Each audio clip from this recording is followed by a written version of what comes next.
ഇതിൻ്റെ ഹെഡ്ലൈറ്റ് ഇലുമിനേഷനാണ് ഏറ്റവും അട്രാക്റ്റീവ് ആയിട്ടുള്ള കാര്യമായിട്ട് എനിക്ക് തോന്നുന്നത്. അല്ലെങ്കിൽ എനിക്ക് ഏറ്റവും ഇഷ്ടപ്പെട്ടൊരു കാര്യം ഹെഡ്ലൈറ്റ് ഇലുമിനേഷനാണ്. ഒരു ചെറിയ പള്ളി പെരുന്നാളാണ്. വാട്സ്ആപ്പ് ഗൈസ്, RS200 BS6ൻ്റെ ഒരു ഹൈവേ ആൻഡ് ടൂറിംഗ് റിവ്യൂ ആണ് ഇന്ന് നമ്മൾ ചെയ്യുന്നത്. പൾസർ ആയതുകൊണ്ട് തന്നെ ഏറ്റവും അട്രാക്റ്റീവ് ആയിട്ടുള്ള കാര്യം തന്നെ പറയാം, power delivery initial R P എംസിൽ കുറച്ച് ഷൈ ആയിട്ട് നമുക്ക് തോന്നും. അത് ഇനീഷ്യൽ ആർ പി എംസിൽ മാത്രമാണ്. NS200 അത്രയും ഒരു പ്രോഗ്രഷൻ ഇനീഷ്യൽ ആർ പി എംസിലില്ല. അത് ഹൈവേ റൈഡ്സിനെ ഒരു പരിധിവരെയൊക്കെ സഹായിക്കുമോ എന്ന് ചോദിച്ചാൽ അത്ര സഹായിക്കത്തില്ല. എന്നാലും അതായത് ഇപ്പോൾ നമ്മളിപ്പോൾ പെട്ടെന്ന് ഒന്ന് ബ്രേക്ക് ചെയ്തതിന് ശേഷം ആ ഒരു മൊമെൻറ്റം മെയിൻറ്റെയിൻ ചെയ്യണമെങ്കിൽ ആ ഒരു ഇനീഷ്യൽ ആർ പി എംസിലെ ഒരു പഞ്ച് വേണം. ആ ഒരു ഇനീഷ്യൽ ആർ പി എംസിലെ പഞ്ച് ഇതിന് അത്ര കുറവാണ്. എന്നാലും തീരെ കുറവൊന്നുമല്ല. 200cc സ്റ്റാൻഡേർഡ്സിൽ നോക്കുമ്പോൾ കുറവാണ്. പക്ഷേ ഇതിൻ്റെ ഒരു മിഡ് റേഞ്ച് എത്തിക്കഴിഞ്ഞാൽ വണ്ടി പിന്നെ വേറൊരു ലെവലാണ്. മാക്സിമം പവർ എന്ന് പറയുന്നത് 24.5 PS ആണ്. 9750 RPMലാണ് അത് റിട്ടേൺ ചെയ്യുന്നത്. മാക്സിമം ടോർക്ക് എന്ന് പറയുന്നത് 18.7 Nm ആണ്. അത് 8000 RPMലാണ് റിട്ടേൺ ചെയ്യുന്നത്. റിട്ടേൺ ചെയ്യുന്ന RPM എല്ലാം അത്യാവശ്യം ടോളർ സൈഡിലോട്ടാണ് നിൽക്കുന്നത്. പക്ഷേ അത് ഒരിക്കലും നമ്മുടെ ഹൈവേ റൈഡ്സിൽ ആ ഒരു മൊമെൻറ്റം കളയത്തില്ല. പെട്ടെന്ന് വണ്ടി ഒന്ന് സ്ലോ ആവുന്ന സമയത്ത് ആ ഒരു മൊമെൻറ്റം കളയത്തില്ല. കാരണം എന്താണെന്ന് വെച്ചാൽ ഈ എഞ്ചിൻ KTMൻ്റെ ആയതുകൊണ്ട് തന്നെ പെട്ടെന്ന് റവ് ചെയ്ത് കയറും. അതുകൊണ്ട് ആ ഒരു പ്രശ്നമില്ല. ജസ്റ്റ് ഒന്ന് ത്രോട്ടിൽ ഓപ്പൺ ചെയ്ത് കൊടുത്താൽ മാത്രം മതി, പഴയ ഒരു മൊമെൻറ്റം നിങ്ങൾക്ക് കിട്ടും. പക്ഷേ ഇനീഷ്യൽ ആർ പി എംസിൽ, അതായത് ഞാൻ ഇപ്പോൾ കമ്പയർ ചെയ്യുന്നത് RTR200ൻ്റെ ഒരു ഇനീഷ്യൽ ആർ പി എംസിലെ പ്രോഗ്രഷനാണ്. തെറ്റിദ്ധരിക്കരുത്, RTR200ക്കാൾ ഓവറോൾ ഇതൊരു ബെറ്റർ പെർഫോമർ തന്നെയാണ്, അതിലൊരു സംശയവുമില്ല. RTR200ൽ പെട്ടെന്ന് മൊമെൻറ്റം പോയാലും അത് പെട്ടെന്ന് പിക്ക് ചെയ്തെടുക്കാൻ സാധിക്കും. ഇതിൽ കുറച്ച് ടൈം എടുക്കും. അത് വളരെ മൈന്യൂട്ടായിട്ടുള്ള ഒരു ഡിഫറൻസ് മാത്രമേ ഉള്ളൂ. അത് നമുക്ക് ചിലപ്പോൾ ശ്രദ്ധിക്കുക പോലുമില്ല. ഞാനൊരു റിവ്യൂ ചെയ്യുന്നുണ്ട്, ആ ഒരു രീതിയിൽ പറഞ്ഞതേ ഉള്ളൂ. പിന്നെ ഇതിൻ്റെ ഒരു വെയിറ്റ് ഡിസ്ട്രിബ്യൂഷനും ആൻഡ് ഒരു ഹാൻഡ്ലിങ്ങിനെ കുറിച്ച് സംസാരിക്കാം. വെയിറ്റ് ഡിസ്ട്രിബ്യൂഷൻ എന്ന് പറയുന്നത് ഒരു 50-50 അല്ല, NS ഒരു 50-50 ഡിസ്ട്രിബ്യൂഷൻ ആയിട്ടാണ് എനിക്ക് തോന്നിയിട്ടുള്ളത്. ഇത് കുറച്ചുകൂടെ ഫോർവേഡ് ബയസ്ഡ് ആയിട്ടുള്ള ഒരു വണ്ടിയാണ്. ഫോർവേഡ് ആയിട്ടുള്ള ഒരു വെയിറ്റ് ഡിസ്ട്രിബ്യൂഷൻ ആയിട്ടാണ് എനിക്ക് തോന്നുന്നത്. എസ്പെഷ്യലി ഇതിൻ്റെ ഒരു ഫെയറിങ്ങും കാര്യങ്ങളൊക്കെ ഉള്ളതുകൊണ്ട് തന്നെയാണ്. ഇതിൻ്റെ വെയിറ്റ് എന്ന് പറയുന്നത് 166 കിലോ ആണ്. NSന് അത്രയും വെയിറ്റ് ഇല്ല. കാരണം എന്താണെന്ന് വെച്ചാൽ ഫോർവേഡ് ബയസ്ഡ് വെയിറ്റ് ഡിസ്ട്രിബ്യൂഷൻ ആവുന്ന സമയത്ത് നമുക്ക് വിൻ ബ്ലാസ്റ്റ് കുറച്ചേ അടിക്കുള്ളൂ. ഇതിൻ്റെ ഫെയറിങ്ങും കാര്യങ്ങളും എല്ലാം അത്യാവശ്യം ലോങ് ആയിട്ടുള്ള ഒരു ഫെയറിങ് അല്ല, ഷോർട്ടായിട്ടുള്ളൊരു ഫെയറിംഗ് ആണ്. അപ്പോൾ അതുകൊണ്ട് തന്നെ വിൻ ബ്ലാസ്റ്റ് വരാൻ സാധ്യത കൂടുതലാണ്. R15 V3ൻ്റെ അത്രയും ഒരു എയറോ ഡൈനാമിക് കേപ്പബിലിറ്റി ഒന്നുമില്ല. എന്നാലും ഇതിൻ്റെ ഒരു ഫോർവേഡ് ബയസ്ഡ് ആയിട്ടുള്ള സീറ്റിംഗ് പൊസിഷൻ എല്ലാം നല്ല രീതിയിലുള്ള ഒരു എയറോ ഡൈനാമിക് ഫീലിംഗ് നമുക്ക് തരുന്നുണ്ട്. അപ്പോൾ അതുകൊണ്ട് തന്നെ നമുക്ക് കുറച്ചും കൂടി ഹയർ ആയിട്ടുള്ള ക്രൂസിംഗ് സ്പീഡ്സിൽ വെച്ച് പിടിക്കാൻ പറ്റും. വണ്ടി സ്ട്രെസ്ഡ് ഔട്ടായിട്ട് തോന്നത്തില്ല, വണ്ടിയെ പുറകിലോട്ട് വലിക്കുന്നതായിട്ട് തോന്നത്തില്ല. അതുകൊണ്ട് തന്നെ ഇതിൻ്റെ ഒരു ക്രൂസിംഗ് സ്പീഡ്സ് എന്ന് പറയുന്നത് ഒരു 90 മുതൽ 100 വരെയൊക്കെയാണ്. ഗിയർ ബോക്സിൻ്റെ കാര്യം പറയുകയാണെങ്കിൽ കാലുകളെ വേദനിപ്പിക്കുന്ന ഗിയർ ബോക്സ് ഒന്നുമല്ല. ഗിയർ ബോക്സ് നല്ല സ്മൂത്താണ്. പോസിറ്റീവായിട്ടുള്ള ഗിയർ ഷിഫ്റ്റ് ആണോ എന്ന് വെച്ചാൽ പോസിറ്റീവായിട്ടുള്ള ഗിയർ ഷിഫ്റ്റ് തന്നെയാണ്. ഫോൾസ് ന്യൂട്രൽസ് ഒരിക്കലും വീഴുമെന്ന് എനിക്ക് തോന്നുന്നില്ല. ഞാൻ ഇത്രയും നേരം ഓടിച്ചിട്ട് പോലും ഫോൾസ് ന്യൂട്രൽസും കാര്യങ്ങളൊന്നും വീണില്ല. പക്ഷേ ഡൗൺ ചെയ്യുന്ന സമയത്ത് ചിലപ്പോഴൊക്കെ ഒന്ന് ഗിയർ ഉടക്കുന്നതായിട്ട് തോന്നുന്നുണ്ട്. ചിലപ്പോൾ ഈ മോഡലിൻ്റെ ഒരു ഇഷ്യൂ ആയിരിക്കാം. അത് പൊതുവേ RSൽ അത് കണ്ടുവരുന്ന ഒരു കാര്യമൊന്നുമല്ല. മിഡ് റേഞ്ച് മുതൽ ടോപ്പ് എൻഡ് വരെയാണ് ഇതിൻ്റെ ഏറ്റവും സ്വീറ്റ് ആയിട്ടുള്ള സ്പോട്ട്. അതുകൊണ്ട് തന്നെ ഇതിൻ്റെ ഒരു ഹൈവേ കേപ്പബിലിറ്റിയും അപാരമായിട്ടുള്ള ഹൈവേ കേപ്പബിലിറ്റിയാണ്. 200cc ഏറ്റവും ഹൈവേ കേപ്പബിലിറ്റി ഉള്ള വണ്ടികളൊന്നും കൂടിയാണ്. RTR200നേക്കാൾ ഉറപ്പായിട്ടും ഒരു ഹൈവേ കേപ്പബിലിറ്റി ഉള്ള വണ്ടിയാണ്. കാര്യം അതിന് ഒന്നാമത്തെ കാര്യം ഫെയറിംഗ് ഉണ്ട്. വിൻ ബ്ലാസ്റ്റ് കുറച്ചും കൂടി ഇതിൽ കുറവാണ്. അത് മാത്രമല്ല ഇതിൻ്റെ ഒരു ടോപ്പ് എൻഡ് പെർഫോമൻസും അപാരമായ ടോപ്പ് എൻഡ് പെർഫോമൻസ് ആണ്. ടോപ്പ് സ്പീഡ് എന്ന് പറയുന്നത് ഏകദേശം ഒരു 150-154 ഒക്കെ സ്പീഡോ ഇൻഡിക്കേറ്റഡ് കാണിക്കും. BS3 RS200 ഇതിനേക്കാൾ കുറച്ചും കൂടി ബെറ്റർ ആയിട്ടുള്ള ടോപ്പ് എൻഡ് ഉള്ള വണ്ടിയായിരുന്നു. ഇതിൻ്റെ റൈഡ് ക്വാളിറ്റിയും എടുത്തു പറയേണ്ട ഒരു കാര്യമാണ്. വളരെ ഡീസൻ്റ് ആയിട്ടുള്ള റൈഡ് ക്വാളിറ്റി അല്ല, വളരെ അടിപൊളിയായിട്ടുള്ള റൈഡ് ക്വാളിറ്റി ആയിട്ടാണ് എനിക്ക് ഫീൽ ചെയ്യുന്നത്. മെയിനായിട്ടുള്ള കാര്യം വെച്ചാൽ ഇതിൻ്റെ ഫ്രണ്ടിലെ ഫോർക്കുകൾ അല്ലെങ്കിൽ ഫ്രണ്ടിലെ സസ്പെൻഷൻ കുറച്ച് സ്റ്റിഫായിട്ടാണ് തോന്നുന്നത്. അത് മാത്രമല്ല ഇതിൻ്റെ ഒരു ഫ്രണ്ട് ഫെയറിങ്ങും കാര്യങ്ങളും എല്ലാം എക്സ്ട്രാ ഒരു വെയിറ്റ് കൊടുക്കുന്നുണ്ട്. സോളിഡ് ആയിട്ടുള്ള ഫ്രണ്ട് ആൻഡ് ഫീലിംഗ് ഉണ്ട്, പ്രത്യേകിച്ച് ബ്രേക്ക് ചെയ്യുമ്പോഴെല്ലാം. അപ്പോൾ ആ ഒരു ഫ്രണ്ട് ആൻഡ് ഫീലിംഗ് നമുക്ക് ഒരുപാട് എൻജോയ് ചെയ്യാൻ പറ്റും. NS200നേക്കാൾ കുറച്ചും കൂടി സ്റ്റിഫായിട്ട് തോന്നുന്നു ഫ്രണ്ട്. ബാക്ക് NS200ൻ്റെ സെയിം ടൈപ്പ് സസ്പെൻഷൻ തന്നെയാണ് വരുന്നത്. അത് സ്പ്രങ് ചെയ്തിരിക്കുന്ന രീതിയും ഒരേപോലെ തന്നെയാണ്. സോഫ്റ്റ് ആയിട്ടുള്ള സസ്പെൻഷൻ തന്നെയാണ്. അതുകൊണ്ട് തന്നെ വണ്ടി ഇപ്പോൾ കുറച്ച് ഹാർഡായിട്ടുള്ള ടെറയിലൊക്കെ ഓടിക്കുകയാണെങ്കിലോ അല്ലെങ്കിൽ കുറച്ച് കുഴിയൊക്കെ ഉള്ള ടെറയിലൊക്കെ ഓടിക്കുകയാണെങ്കിലോ ബംസ് എല്ലാം നല്ല രീതിയിൽ അബ്സോർബ് ചെയ്ത് എടുത്തുകൊണ്ട് പോകുന്ന രീതിയിലുള്ള സസ്പെൻഷനാണ്. എന്നാൽ ഹാൻഡ്ലിങ്ങിനെ ഒരുപാട് അതങ്ങ് കുറയ്ക്കുന്നതുമില്ല.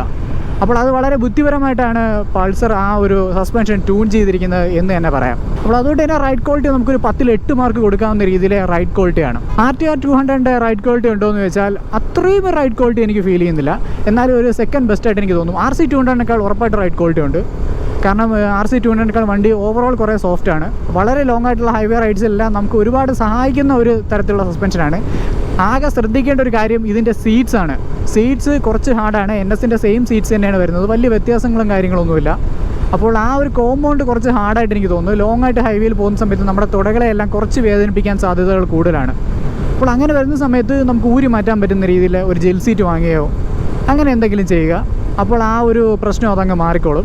അതല്ലാതെ ബേസിക്കലി കുഷനിങ് ചെയ്യാതിരിക്കുന്നതാണ് നല്ലത്. പിന്നെ അത് പെർമനൻ്റ് ആയിപ്പോയി കഴിഞ്ഞാൽ നമുക്ക് ചിലപ്പോൾ കുഷനിങ് ഈ വണ്ടിയുടെ ഒരു ഹാൻഡ്ലിങ്ങിനെ അല്ലെങ്കിൽ ടോട്ടലായിട്ടുള്ള സ്റ്റെബിലിറ്റിയൊക്കെ നശിപ്പിക്കാൻ സാധ്യത കൂടുതലാണ്. വൈബ്രേഷൻസിനെ കുറിച്ച് പറയാം. ഇതിൻ്റെ ഐഡിലെങ്കിൽ കുറച്ച് വൈബ്രേഷൻസ് ഉണ്ട്. അത് നമ്മൾ വണ്ടി ഇങ്ങനെ നിർത്തിയിട്ടിരിക്കുന്ന സമയത്ത് മിററൊക്കെ അത്യാവശ്യം ഒന്ന് വൈബ്രേറ്റ് ചെയ്യും. പക്ഷേ അത് ഓടുന്ന സമയത്ത് അതിനനുസരിച്ച് അങ്ങ് സാച്ചുറേറ്റഡ് ആയി വൈബ്രേഷൻസ് അങ്ങ് ഇല്ലാതാവും.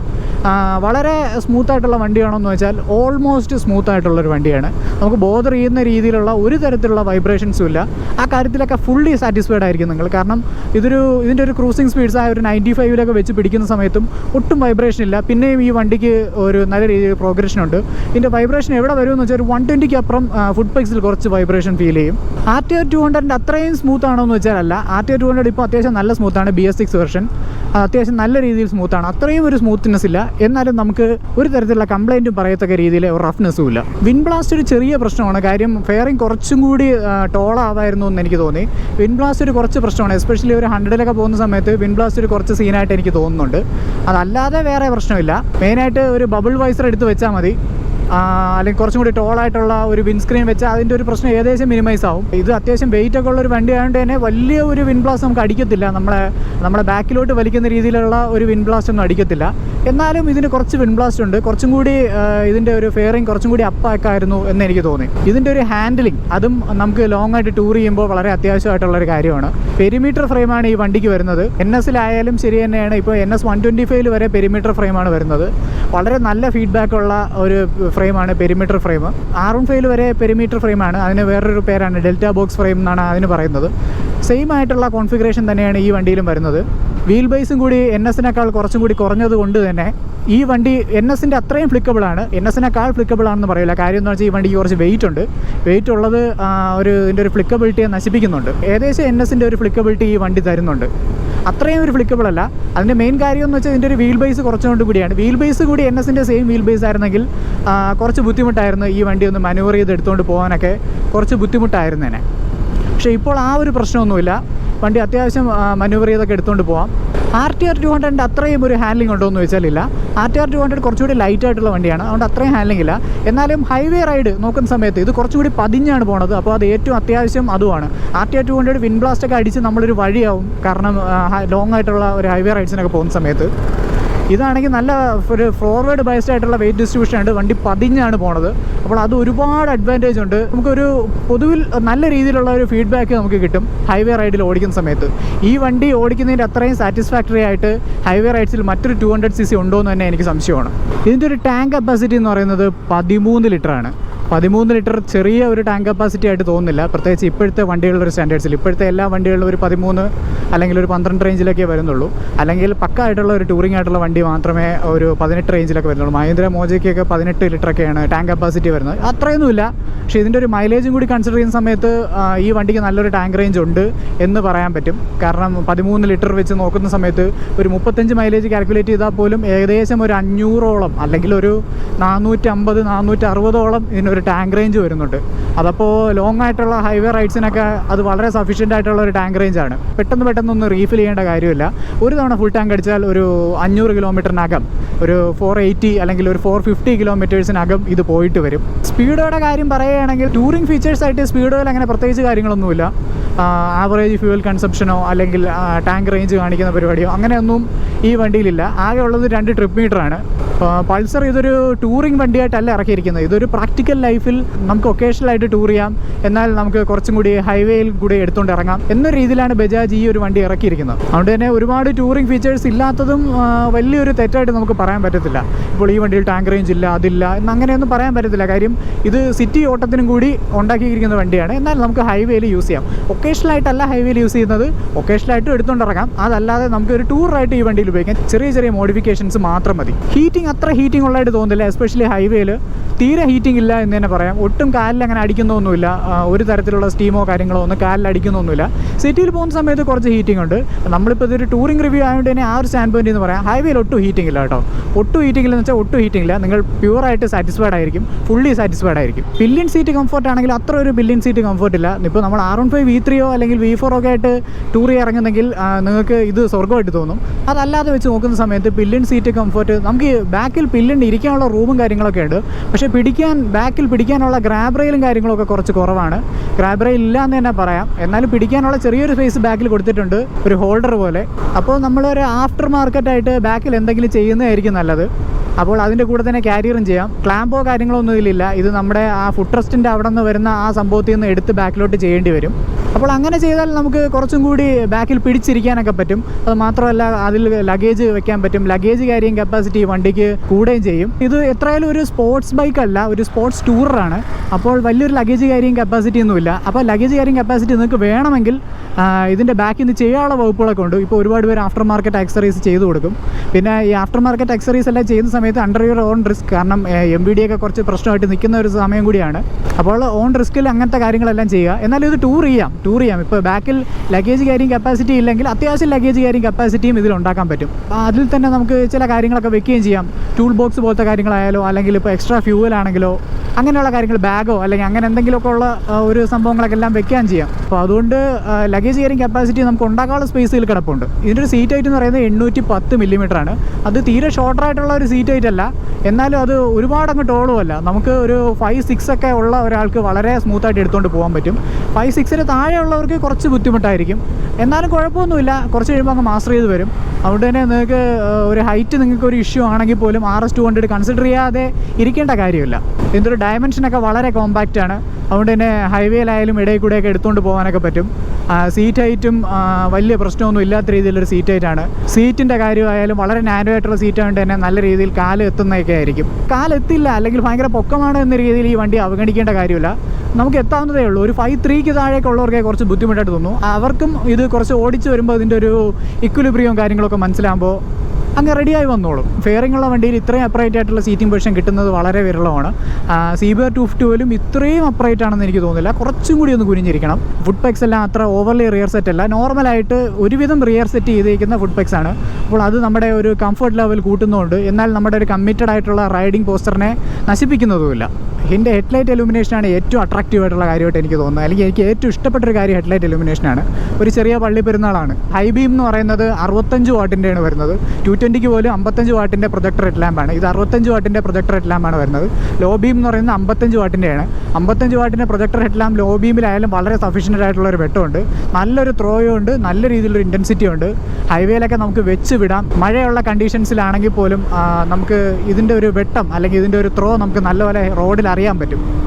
പൊസിഷൻ ചെയ്തേക്കുന്ന രീതിയും അത്യാവശ്യം നൈസാണ്. അപ്പോൾ അതുകൊണ്ട് തന്നെ ഹെഡ്ലൈറ്റ് ഇലുമിനേഷൻ ഞാൻ 10ൽ 10 മാർക്ക് കൊടുക്കും. കാരണം ഇത്രയും അടിപൊളി ഹെഡ്ലൈറ്റ് ഇലുമിനേഷൻ വേറെ വണ്ടിക്കില്ല. എനിക്ക് പേഴ്സണലായിട്ട് ഫീൽ ചെയ്തൊരു കാര്യമായിരിക്കാം. എന്നാലും 200cc നോക്കുന്ന സമയത്ത് നല്ലൊരു ഹെഡ്ലൈറ്റ് ഇലുമിനേഷൻ ഉണ്ട്. ഇതിൻ്റെ ഒരു ഹൈവേ മൈലേജ് എന്ന് പറയുന്നത് 35 മുതൽ 40 വരെയാണ് ഇതിൻ്റെ ഒരു ഹൈവേ മൈലേജ്. ഇതിൻ്റെ ഒരു എക്കോണമി സ്പീഡ്സ് ആയ ഒരു 65 to 70 ഒക്കെ ഓടിക്കുകയാണെങ്കിൽ നമുക്ക് നല്ലൊരു മൈലേജ് എക്സ്ട്രാക്ട് ചെയ്തെടുക്കാൻ പറ്റും. ഒരു 38 ഒക്കെ മാക്സിമം കിട്ടും കേട്ടോ. 40 വരെ നമുക്ക് പരമാവധി എക്സ്ട്രാക്ട് ചെയ്തെടുക്കാൻ പറ്റും. അതിനപ്പുറം കിട്ടുന്നവർ വളരെ ചുരുക്കമാണ്. അപ്പോൾ അത് വെച്ച് നോക്കുമ്പോഴും ഇത് ടൂറിങ്ങിന് പറ്റിയൊരു വണ്ടിയാണ്. 40 മൈലേജ് കിട്ടുന്ന അല്ലെങ്കിൽ 38 മൈലേജ് കിട്ടുന്ന ഒരു ടൂറിംഗ് കേപ്പബിലിറ്റി ഉള്ള സ്പോർട്സ് ടൂറർ എന്ന് പറയുന്നത് ഒരു വളരെ വലിയൊരു കാര്യമാണ്. അപ്പോൾ അതും ഒരു ഹൈവേ കേപ്പബിലിറ്റിയാണ് സൂചിപ്പിക്കുന്നത്. ഓഫ് റോഡ് ആയിട്ടുള്ള സ്ഥലങ്ങൾ പോകണമെങ്കിൽ ഒരു പ്രോപ്പർ ഓഫ് റോഡറായ ഇപ്പോൾ BMW GSO അല്ലെങ്കിൽ ഡ്യൂക്ക് 250 അഡ്വഞ്ചർ ഉണ്ട്, 390 അഡ്വഞ്ചർ ഉണ്ട്, എക്സ്പൾസ് ഉണ്ട്, ഹിമാലയൻ ഉണ്ട്, അങ്ങനെയുള്ള വണ്ടികളൊക്കെ ചൂസ് ചെയ്യുന്നതായിരിക്കും നല്ലത്. ഇതിൻ്റെ ഒരു സസ്പെൻഷൻ ഓഫ് റോഡിനെ സഹായിക്കുന്നതാണ് ഒരു പരിധി വരെ. സസ്പെൻഷൻ ട്രാവലും കാര്യങ്ങളൊക്കെ കുറവാണ്, പക്ഷേ സസ്പെൻഷൻ ഇതിനെ ഒരു പരിധി വരെ ഓഫ് റോഡിന് സഹായിക്കും. ടയർ ഗ്രിപ്പ് ഓഫ് റോഡിങ് ഗ്രിപ്പ് കുറവാണ്, ഡ്രൈ ഗ്രിപ്പ് നല്ല രീതിയിലുണ്ട്. വെറ്റ് ഗ്രിപ്പും ഓക്കേഷാണ്, പക്ഷേ ഓഫ് റോഡ് ഗ്രിപ്പ് കുറവാണ്, തെന്നാൻ സാധ്യത കൂടുതലാണ്. അതുമാത്രമല്ല ബ്ലോക്ക് പാറ്റേൺസിലുള്ള ടയർ ഗ്രിപ്പുകളും അല്ല. അപ്പോൾ ഓഫ് റോഡ് ചെയ്യുന്നെങ്കിൽ ചെയ്യാം, പക്ഷേ അതിനനുസരിച്ച് അത്രയും സൂക്ഷിച്ച് ഓഫ് റോഡ് ചെയ്യുക. കാരണം ഇപ്പോൾ ടൂറിംഗ് റിവ്യൂവിൽ ഇത് പറയാൻ കാര്യം എന്ന് വെച്ചാൽ ഇപ്പോൾ ടൂറിങ്ങിൽ നമ്മളിപ്പോൾ ഓഫ് റോഡ് ടൂറിങ്ങും ചെയ്യാറുണ്ട്. അപ്പോൾ ഈ വണ്ടിയിൽ ഓഫ് റോഡ് ചെയ്യാൻ ആഗ്രഹമുണ്ടെങ്കിൽ വളരെ സൂക്ഷിച്ച് ചെയ്യുക. മിറർ വിസിബിലിറ്റി അത്ര നല്ലൊരു മിറർ വിസിബിലിറ്റി അല്ല. നമ്മളിപ്പോൾ എത്ര അഡ്ജസ്റ്റ് ചെയ്ത് വെച്ചാലും നമ്മുടെ കൈയൊക്കെ കാണാൻ സാധിക്കത്തുള്ളൂ. ജാക്കറ്റ് ഇല്ലാതെ കുറച്ച് പകുതി കാര്യങ്ങളൊക്കെ കാണാൻ പറ്റും, പക്ഷേ ജാക്കറ്റ് ഇട്ടാൽ നമ്മുടെ കൈ മാത്രമേ കാണാൻ പറ്റുള്ളൂ. അപ്പോൾ മിറർ വിസിബിലിറ്റി ഒരു പോരായ്മയാണ്. ആഫ്റ്റർ മാർക്കറ്റ് മിറർ വെക്കേണ്ടി വരും. ഓൺലൈൻ ഷോപ്പിംഗ് സൈറ്റ്സിലെല്ലാം അതേപോലത്തെ കിട്ടും. അപ്പോൾ അങ്ങനത്തെ ഉള്ള ഒരു നല്ല വൈഡായിട്ടുള്ള മിറർ നോക്കിയാൽ മതി. അപ്പോൾ ഫൈനൽ വേർഡിക്റ്റിനുള്ള ടൈമായി. ഇതൊരു ടൂറിങ്ങിന് പറ്റിയ വണ്ടിയാണോ അല്ലെങ്കിൽ ഒരു ഹൈവേ റൈഡിന് പറ്റിയ വണ്ടിയാണോ? എൻ്റെ ഉത്തരം യെസ് എന്നാണ്. കാരണം ഇതൊരു അടിപൊളിയായിട്ടുള്ള ടൂറാണ്, ഒരു അടിപൊളിയായിട്ടുള്ള ഒരു സ്പോർട്സ് ടൂറാണ്. CBR 250 ഇപ്പോൾ അറ്റ് പ്രസൻറ്റ് പ്രൊഡക്ഷൻ ഇല്ലാത്തതുകൊണ്ട് ഒരു ഏറ്റവും പോർട്ടൻ്റ് ആയിട്ടുള്ള ഒരു ഓൾട്ടർനേറ്റീവാണ്. കുറച്ചും കൂടി ബെറ്റർ ആയിട്ടുള്ള ഒരു പെർഫോമൻസ് ഒക്കെ വേണമെങ്കിൽ നിങ്ങൾക്ക് ജിക്സർ SF 250 നമുക്ക് ചൂസ് ചെയ്യാവുന്നതാണ്. അതല്ലാത്ത പക്ഷം കുറച്ചും കൂടി മൈലേജ് വേണം, അത്ര ഒരു സർവീസ് കോസ്റ്റും കാര്യങ്ങളൊന്നും ആവരുത്. അങ്ങനെയൊക്കെ നോക്കുകയാണെങ്കിൽ ഈ വണ്ടിയാണ് ടൂറിങ്ങിന് വേണ്ടി ഏറ്റവും എടുക്കാൻ പറ്റുന്ന ഒരു വണ്ടി. ഇതിൻ്റെ ഒരു എഞ്ചിൻ ക്യാരക്ടർ ആയാലും ശരി തന്നെയാണ്, സീറ്റിംഗ് പൊസിഷൻ ആയാലും ശരി തന്നെയാണ്, ഫുഡ് പെക്സിൻ്റെ ഒരു പൊസിഷനിങ് ആയാലും ശരി തന്നെയാണ്. എല്ലാം ഇതിൻ്റെ ഒരു ടൂറിങ് കേപ്പബിലിറ്റി ഒരുപാട് സഹായിക്കുന്നതാണ്. ആകെയുള്ള ഒരു പ്രശ്നം എന്ന് പറയുന്നത് ലഗേജ് ക്യാരിങ് കപ്പാസിറ്റി കുറവാണെന്നുള്ളതാണ്. അത് നമുക്ക് ആഫ്റ്റർ മാർക്കറ്റ് ആക്സറി ആയിട്ട് ചെയ്തെടുക്കാവുന്നതേ ഉള്ളൂ. അപ്പോൾ അതും ഒരു വലിയൊരു പ്രശ്നമല്ല, അത് നമുക്ക് ഒരു പരിധിവരെയൊക്കെ റെക്ടിഫൈ ചെയ്യാവുന്നതേ ഉള്ളൂ. ഒക്കേഷണലായിട്ട് ഈ വണ്ടി ടൂർ ചെയ്യാം എന്നല്ല എൻ്റെ ഒരു ഫൈനൽ വെഡിക്റ്റ്. ഈ വണ്ടി ഒരു ടൂറായിട്ട് ഉപയോഗിക്കാം. നിങ്ങൾക്ക് സീറ്റ്സൊക്കെ കുറച്ച് മോഡിഫൈ ചെയ്യാമെങ്കിൽ ഉറപ്പായിട്ടും ഇതൊരു ടൂറായിട്ട് ഉപയോഗിക്കാവുന്നതേ ഉള്ളൂ. ഇപ്പോൾ അവൈലബിൾ ആയിട്ടുള്ള ചുരുക്കം ചില സ്പോർട്സ് ടൂററിൽ ഒന്നും കൂടിയാണ് RS200. അപ്പോൾ ഇത്രയൊക്കെയാണ് RS200ൻ്റെ ടൂറിംഗ് വിശേഷങ്ങൾ. അടുത്തൊരു വണ്ടിയുമായി ഇനിയും കാണാം. അതുവരെ this is Ajas signing off. Until then by.